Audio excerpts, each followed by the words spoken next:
On dit que les jeux vidéo empêchent de communiquer. Eh bien pour certains, c'est tout le contraire. Ils permettent même parfois de réunir des joueurs qui, a priori, n'ont rien en commun. Ainsi, à la Possonnière, dans le Maine-et-Loire, un tournoi se déroule tout le week-end. Les participants sont des policiers et des jeunes. Les combats par écran interposé peuvent permettre, vous allez le voir, de créer des contacts positifs. Paradoxal, pas tant que ça. La preuve avec ce reportage de Christophe Turgis et Cyril Tudon.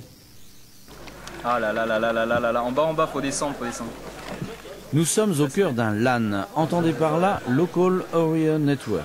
Il s'agit de réunir durant plus de 24 heures 20 équipes de 5 joueurs qui vont s'affronter dans un jeu vidéo en réseau.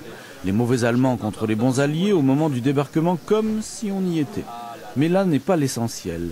Les organisateurs ici sont des fonctionnaires de police pratiquement autant accros à ces jeux en ligne que les jeunes qu'ils accueillent. Ils nous massacrent au jeu parce que nous, accessoirement, on travaille, donc on n'a pas le temps de s'entraîner comme eux. Donc ils prennent un plaisir à nous battre dans le virtuel et ça nous permet d'avoir un meilleur dialogue dans le réel, quoi.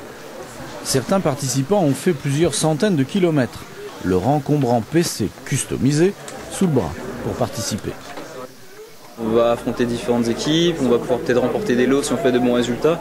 Et puis essayer de rencontrer les joueurs auxquels on a l'habitude de côtoyer sur Internet en fait. Donc ici on les côtoie réellement. Donc ça change du contact virtuel en fait.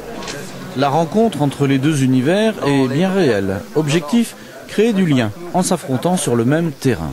Le but c'est de venir voir ces jeunes et que discuter avec eux, c'est ça en fin de compte, c'est discuter, et même si on peut discuter, s'ils viennent me discuter d'armes, on discute d'armes, s'ils veulent discuter police, on discute police, mais donc c'est simplement le fait d'avoir une relation avec ces jeunes-là, quoi.